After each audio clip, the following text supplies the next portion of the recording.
Hey guys, and welcome to another episode of Down Tune Dissection.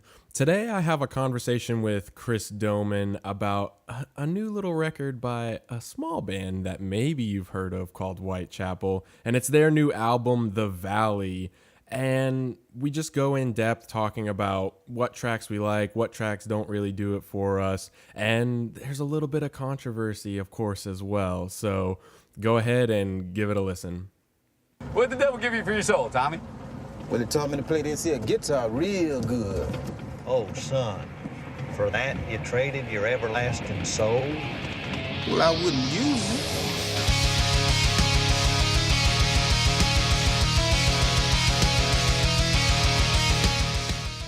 Chris, how have you been? Pretty good, man. Pretty good. I'm almost starting to get the feeling that, the only time I'm not going to be on the show is if we have an actual guest. Yeah, it might be just the Chris Doman talks to Ryan about metal all day long show, which is what the people might want. So give them what they want, right? Absolutely. So Yeah. the reason I forced you here with me is to talk about an album that I've been hyped about for a while and that you have been listening to on your own and partially also at my request because you're a good friend. And that is Whitechapel's new album, which is The Valley. And honestly, I'm sorry, I have to stop really quick before we even get into the album itself. I love this album just from an aesthetic standpoint, looking at the album art with the eye and the red and then just the charcoal black of the trees and the way that they present it, The Valley, based on true events by Whitechapel. And it has that sort of almost like The Shining font to it where it feels very Stephen King. It feels very kind of... Go ahead. And actually, I'm gonna make a classic film reference here. The eye in particular kind of reminds me of the silent film Un Chien Andalou. If you've ever seen that, that's the one where the person gets their eye cut open. It is one of the first special effects ever made for film. Right. But the aesthetic, like you said, it's very Stephen King, but it also just reminds me of that old film where that shot was clearly painfully done. And I think painful is a good adjective to put with this record Interesting. in terms of how it comes across. Right. It has a very gothic feel to it overall. I get a very dark feel, which obviously you kind of expect for metal, but just looking at the album art, that was the first thing I knew about this album was the art because I saw it on it drew me in immediately and I was like, whoa, this looks badass. And as soon as I started listening to it, I gotta be honest, I really, really liked it. And I actually quite liked it myself. I remember the first track I heard was the opening track when a demon defiles a witch, and I'm just like, wait a second. This is Whitechapel? This is the band that did songs like Reprogrammed to Hate and did that, the album A New Era of Corruption and Recorrupted. Like, this was that band, the super deathcore band when everyone else in deathcore was doing the same exact thing. Damn, they've come a long way. Yeah, they're finding a new side of themselves and it's a new sound and no one is always going to be happy, but I like it and just looking at it as a whole, it's a good album from the way the tracks are ordered, how it plays through. Is it perfect? No, but it gets me hyped up. I'm always like doing my best to kind of scream along to it and I sing along when possible and I've been rocking it at the gym for the past few weeks now and it just works for me as a whole. But what I really want to talk about is before we even get into too much about the tracks themselves, there's, like we were saying, when a band changes its sound, there's going to be people that love it. There's going to be people that hate it. Veil of Maya got a new screamer / singer, and some people were like, oh, you know, you should It's go not the back. same, Yeah, you man. should go back to the growling, like Common Man's collapse. And they're like, but nobody listened to us when we did that. We changed, and now everyone loves us. And while maybe that isn't the perfect answer, in my opinion, it makes sense. You can't stay the same because staying the same is just boring. So here we have The Valley. In a nutshell, this album is not what it was, like you said. It's not the same deathcore growling, blood and guts all the time. There's elements of that, but it's a very personal album. And I think that's why they chose to go with clean vocals in entirety on Hickory Creek and sprinkled throughout the rest of the album, because it says based on true events. From what I understand, this is a lot of Phil Bozeman, the singer. This is his experiences with his mother and his family and those bonds and the personal struggles that have resulted out of that. And while I don't know exactly everything he's trying to get across, you can understand why, if this is based on true events and this is a personal recounting of things that he's been through, why wouldn't you want to add a little bit more emotion? Because you undeniably get a different range of emotions when you go clean. Wouldn't you agree? Yeah. Oh, well, and it's going back to what I said last week when I said what intrigues me about metal, and that's one of the things that I absolutely adore about metal is when I'm getting a story about someone's life, whether it's, you know, something super personal, whether it's something vague, but here Phil just lay it all on the table, gave us everything that he was feeling throughout each song, and you 120 fucking percent feel it, and it's great. Yeah, it along with that gothic feeling that you get from the album art. We'll talk about it. Hickory Creek.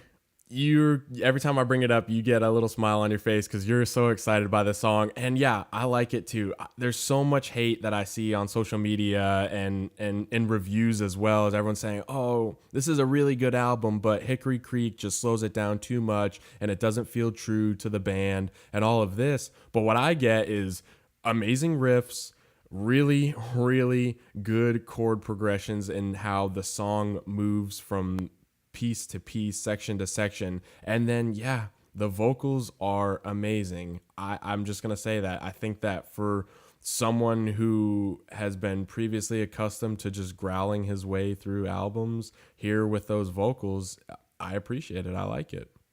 I mean, you know, I wasn't expecting him to do like 5-part harmony with himself. But, Right.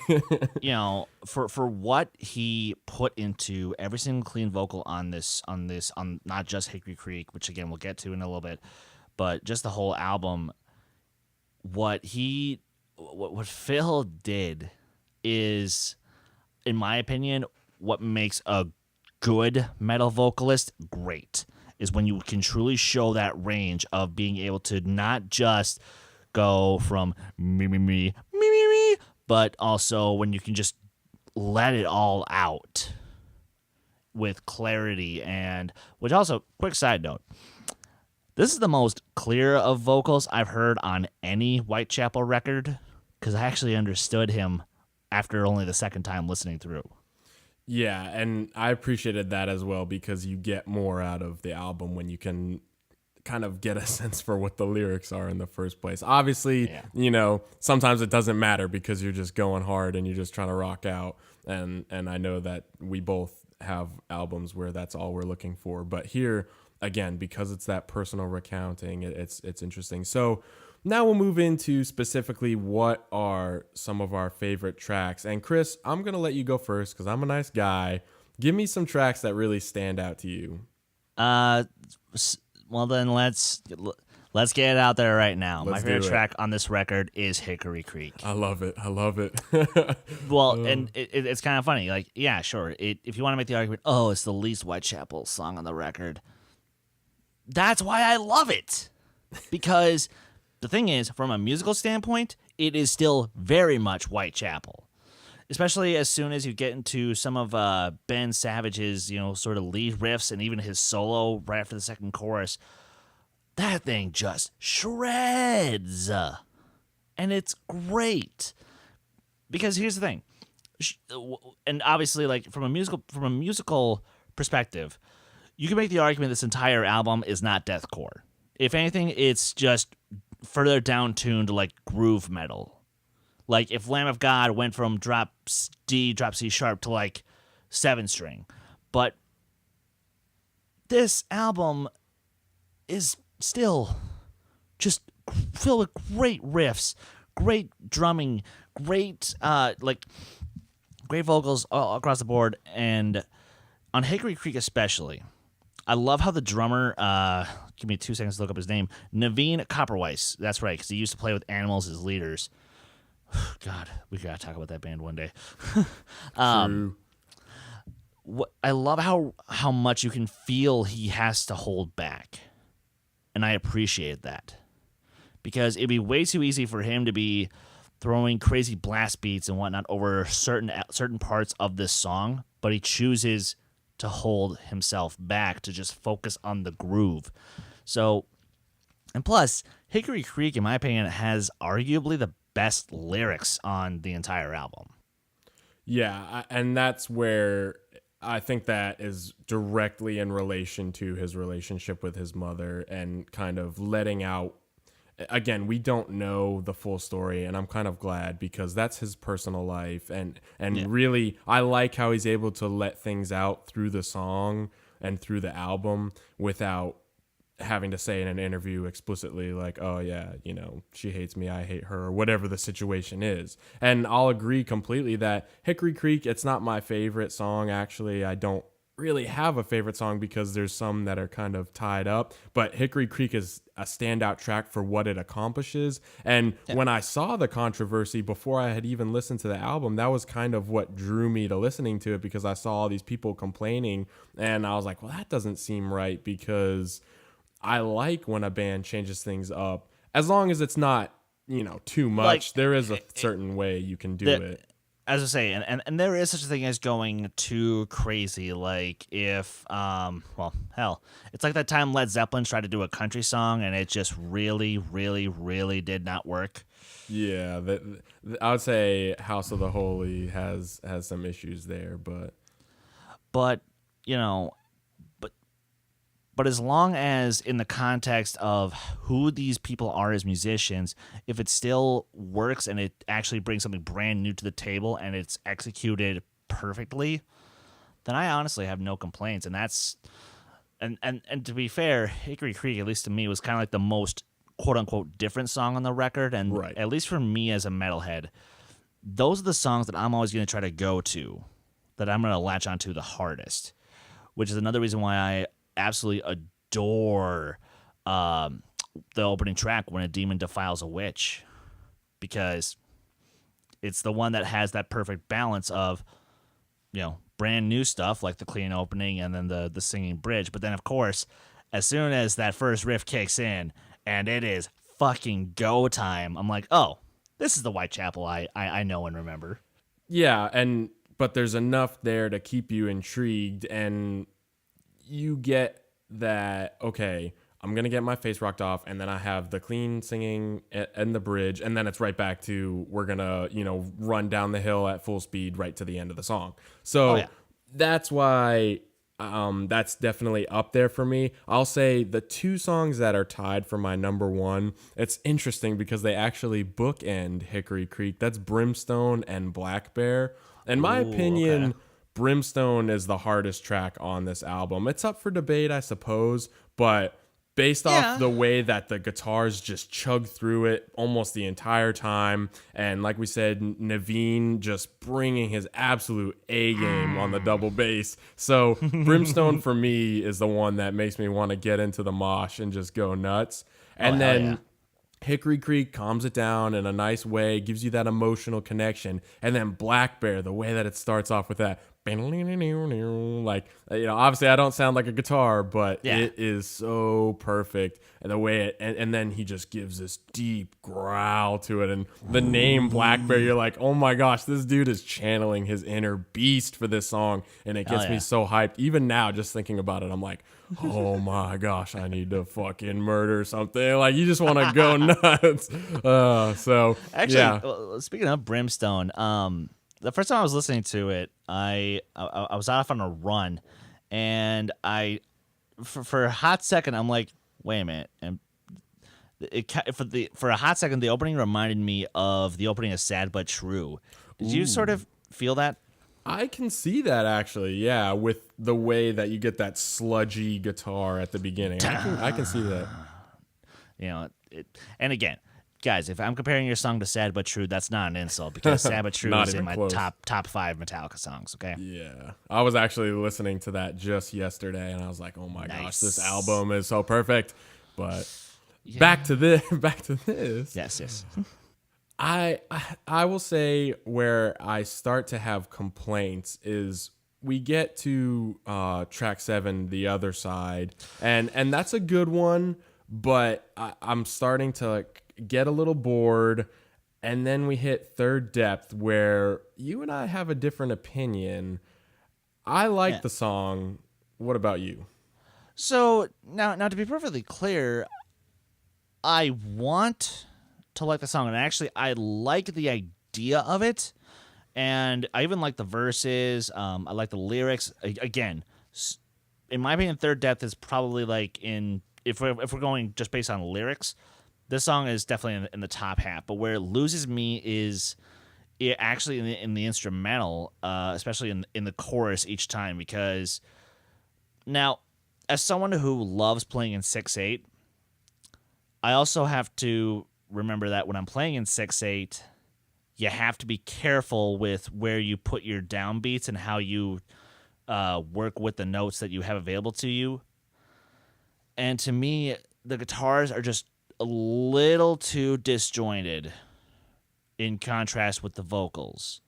Because even though they are working together, the rhythm that they're trying to go for, it's a little too weird for me. And granted, as a songwriter, like I remember I wrote a song a long time ago that I actually did a similar thing to this track. And after the first couple times of trying to play it, I'm like, okay, no, this doesn't work. It's way too ridiculous to try and do. But I will say, I'm getting impressed with how much Phil goes from his cleans, but then just goes straight into the shit kicking vocals, and that like, there's a lot to like in this song, but that one element just drags it down for me. Yeah, and that's where I'll differ with you, just for the sole fact that while it does seem like they're barely holding it together, I think that's the thing, is they do hold it together. It does pull through. And a lot of times what I dislike about many grindcore, deathcore, whatever bands is they just go so whole hog on the dissonance to where it's like, I'm not even listening to music anymore. You're just, tweaking your guitars to the absolute max, and you're not even on the same page as the rest of the instruments you're playing with. And it does seem to be the guitars that are always the worst offender. So that's why I'll say here, I think that that Ben is, I think he keeps it together, and I think that working with Alex and Zach, they managed to bring out a song that goes hard when it needs to, has the right amount of dissonance. Maybe it kind of like toes the line of where it gets to be just like, oh, this doesn't feel right, something's not right about it. But I feel like it propels through well enough to where I'm like, okay, this is a track that gets my attention. I'm like actively listening and rocking out to it. And then I'll move on to Lovelace and Doom Woods as a couplet, because a lot of times I have a hard time. This is one of those like metal, whatever, grindcore, deathcore sins where your songs start to sound a little too similar. And to me, I'll be halfway through Doom Woods sometimes when I realize it's not Lovelace anymore. And, to be fair, I'm usually at the gym or, doing homework or something that is keeping me partially distracted, sometimes even driving. But at the same time, I feel like what is the strength of those first 5 songs of the album is that each one progresses. They all sound so different from each other. Exactly. And those last 2 songs kind of just are mush to me.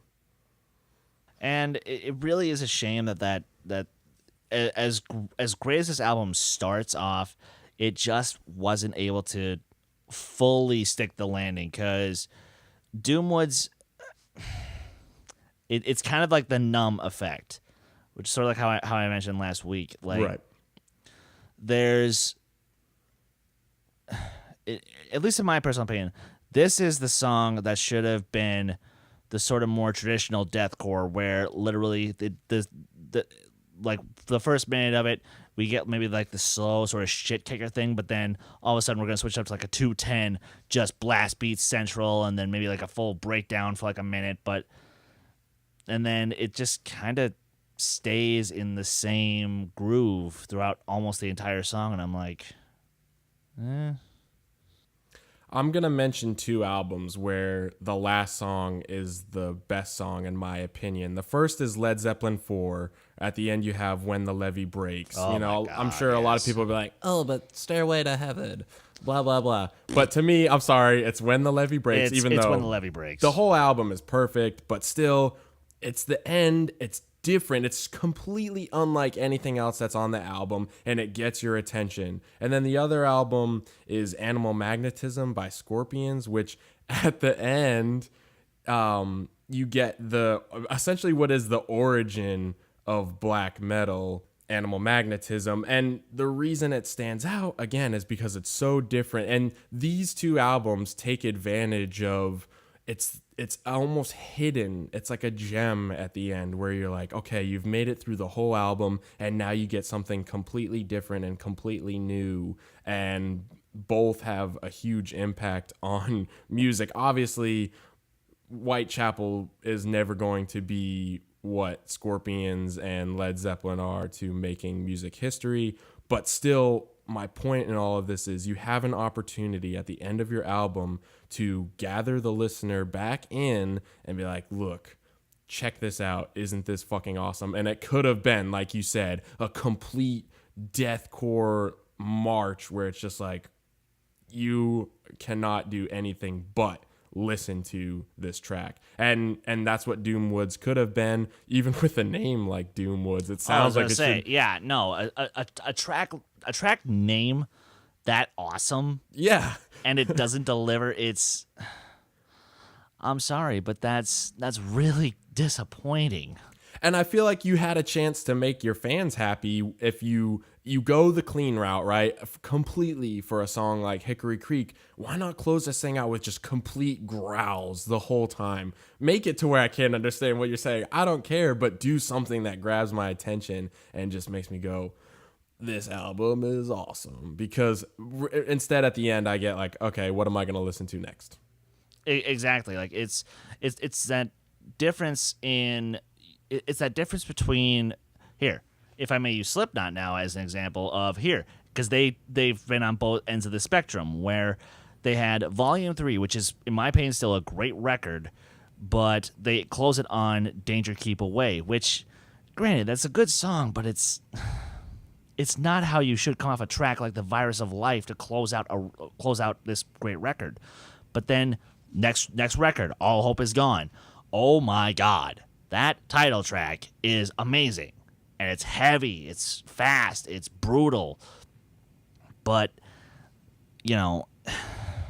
and it's just one of those things where it's like, and on the one hand, I appreciate that this record, that the Valley does kind of end on a slower note to sort of give fans that notion of, hey guys, listen, this is kind of where we're heading here. So I hope that you guys are with us on board. But if you wanted to really transition over a little bit more correctly, that's how you should have done it, by just bam, hitting us hard. And you could have done something to the point of give us a slower track. Like if you want a slower tempo, that's fine, but you can still make a slower tempo song feel just like it's punching you in the gut with growling vocals, or however you want to accomplish that. And this isn't to say that's a bad track. I still listen to it and I still enjoy it if I'm paying good enough attention, but that's it. To me, those, I think you get Lovelace, Doomwoods, that the fact that the couple of them, the couplet together, really neither of them are quite what I would want them to be or expect them to be based off of the rest of the album, especially those first 5 tracks. That's where the disappointment comes in. Yeah. But, well, it's a good album, and I'd highly recommend checking it out. I really appreciate it in the sense of, like, it being a concept album and that sort of gothic feel to it overall. And I think that's why, as someone who's never been a huge Whitechapel fan in the past, this one did get me to pay attention overall. As an album, it stands out from the rest of, and not like I've listened to the rest of their albums in entirety, but I've heard a lot of their music before. And when I saw the controversy about this album, that's what drew me in. And I saw the album art and I saw the title and I immediately heard the beginning of When a Demon Defiles a Witch, and I knew that this album had to be different than what they'd done in the past, and it certainly is. For better or for worse, well, we've told you our thoughts, and it's up to you guys to let us know in the comments what you guys think of this album. Chris, man, thank you so much for joining me again. I'm sure we'll have you back next week to talk more. There's just so many albums. The more we talk, actually, the more albums I think of that we need to get to go over. Dude, I mean, shit. And I know for a fact that, like, I'm dying for a day to come when it's just you and I on Who Cares Anyway, where we can just talk. I'll just be like, you know what? Let's talk a little bit of 2 movies, hours. but let's talk. Let's talk some music. Yeah, for sure. And you mentioned animals as leaders. That's going down. We're talking some physical education, son, because that song. Yes. Anyway, that's it for us on this episode. Chris, where can the good kids find you? You guys can follow me on Twitter, Instagram, Stardust, Letterboxd, and Discord at Skywalker Doman. You guys can follow this very channel on Twitter and Instagram at D2A Channel. Please like our Facebook page. And as I mentioned, the Who Cares Anyway podcast, if you're listening to this show, Down to a Dissection, on its podcast feed, go check us out on our other show, Who Cares Anyway, hosted by me. And stay tuned for our Schmodown reactions, trailer reactions that some people over here like to recommend we do. Spider-Man. And also our Game of Thrones recap. 2 more episodes left, people. Make sure that you are not like me and you're actually watching the show, because I'm not caught up. Chris is not good at staying. It's because he's too busy listening to music and you know, I don't know, doing whatever else he does, hosting podcasts and stuff, I guess. But anyway, thank you guys so much for listening. It was a lot of fun to talk about. And you can find me on the Game of Thrones recap and Who Cares Anyway podcast from time to time. And then obviously on this show, please give us a like, subscribe, comment, all the things. If you're on iTunes, go ahead and subscribe and leave us a review so that we know what we're doing right and what could be better. So thanks again for listening. And until next time, see you in the pit.